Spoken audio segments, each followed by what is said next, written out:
Halo semuanya, perkenalkan saya Tiara Rizky Pangendra. Di sini saya akan menjelaskan apa itu PDA pada anak atau paten ductus arteriosus. Nah, paten ductus arteriosus ini merupakan penyakit jantung bawaan yang ditandai dengan adanya kegagalan penutupan ductus arteriosus saat bayi lahir.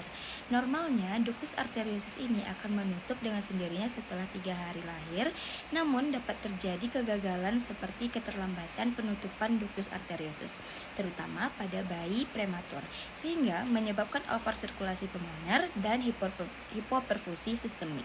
Untuk etiologi dari PDA, belum ada secara pasti apa penyebab PDA, namun ada beberapa faktor anak akan mengalami PDA. Yang pertama itu faktor prenatal, ibu yang menderita penyakit infeksi rubella, terus ibu yang alkoholisme, ibu yang umurnya 40 tahun ke atas, ibu yang menderita penyakit diabetes mellitus sehingga memerlukan insulin, dan ibu yang meminum obat-obatan dan atau jamu.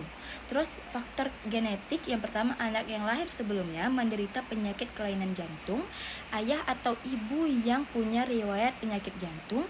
Yang ketiga, kelainan kromosom seperti Down syndrome. Yang keempat, lahir dengan kelainan bawaan. Nah, untuk patofisiologi pada PDA pada anak adalah pada PDA, ductus arteriosus ini gagal menutup setelah lahir sehingga darah dari aorta mengalir ke arteri pulmonalis. Hal ini menyebabkan pirau kiri ke kanan, meningkatkan aliran darah ke paru beban kerja pada jantung kiri, terus tekanan pada paru juga, sehingga akibatnya terjadi pelebaran pada jantung kiri, edema paru, hipoksia, dan bila tidak ditangani dengan tepat bisa menyebabkan hipertensi pulmoner serta gagal jantung kanan. Nah, penutupan ductus arteriosus ini bergantung pada peningkatan tekanan oksigen dan penurunan prostaglandin setelah lahir. PDA lebih sering terjadi pada bayi prematur karena mekanisme kompensasi jantung belum matang dan pirau darah lebih besar. Manifestasi klinis PDA pada bayi prematur. Nah, PDA pada bayi prematur sering kali sulit dikenali karena gejala menyerupai masalah prematuritas lain. Tanda beban ventrikel biasanya baru tampak setelah 4-6 jam. PDA kecil dapat tanpa gejala, sedangkan PDA sedang sampai besar dapat menimbulkan tanda gejala gagal jantung kongestif seperti mercenary murmur yang khas di tepi sternum kiri atas, tekanan nadi melebar, takikardia, mudah lelah, infeksi saluran napas berulang, apnu, takipnu, nasal flaring, retraksi dada, hipoksia, serta meningkatkan kebutuhan ventilator.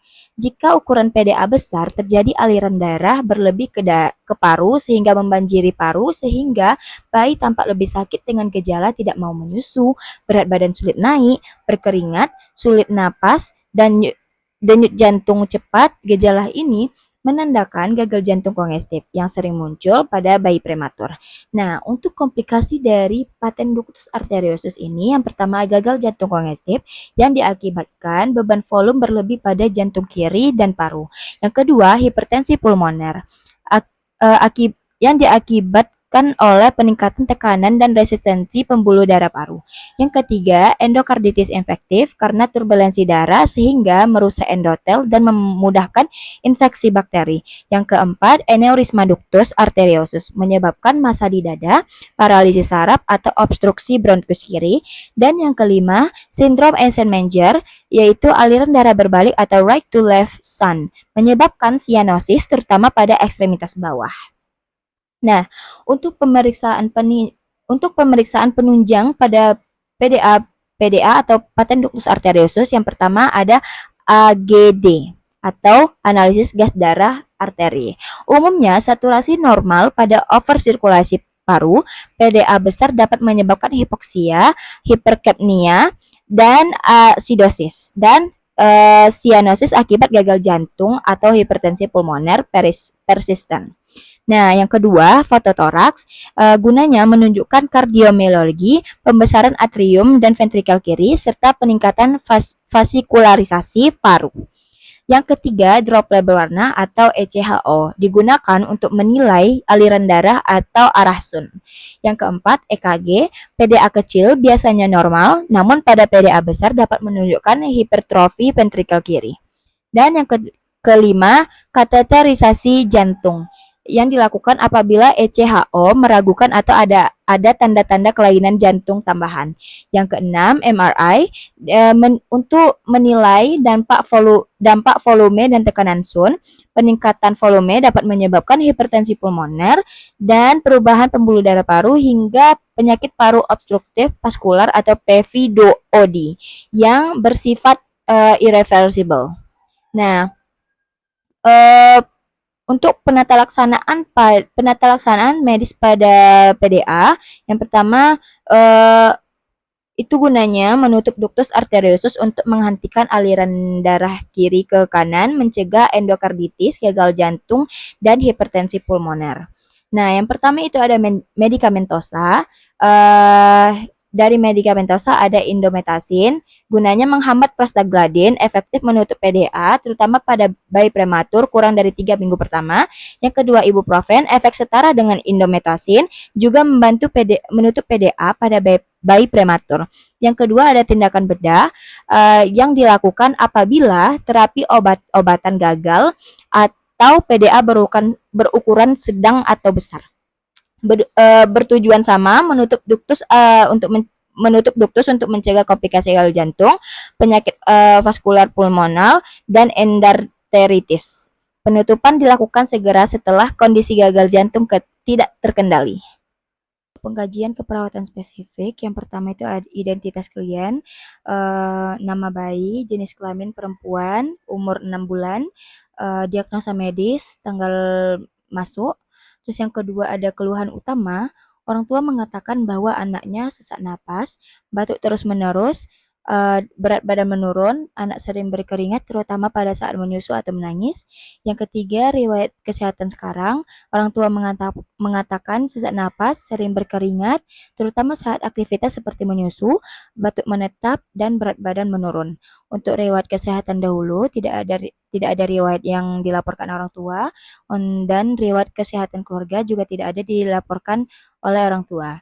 Nah, untuk analisis data, kita dapatkan DS-nya. Yang pertama itu sesak napas, yang kedua batuk terus-menerus, yang ketiga berkeringat berlebih terutama saat menangis dan menyusu, yang keempat BB turun.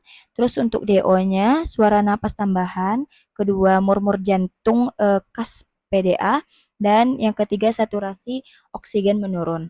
Nah, kita dapat diagnosa dari kasus ini yaitu ketidakseimbangan ventilasi perfusi.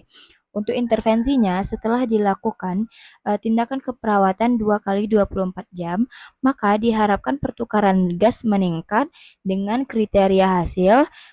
Yang pertama bunyi napas tambahan menurun, yang kedua gelisah menurun, yang ketiga PCO2 menurun, PCO2 membaik, yang keempat PO2 membaik, takikardia membaik, keenam pola napas membaik.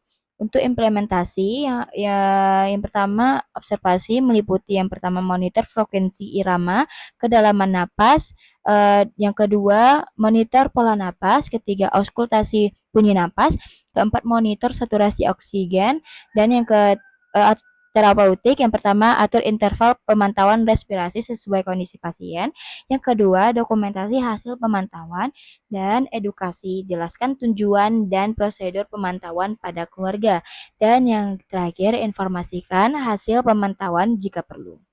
Baiklah, itu saja penjelasan dari saya. Saya Teresia Pangendra, izin pamit. Assalamualaikum warahmatullahi wabarakatuh.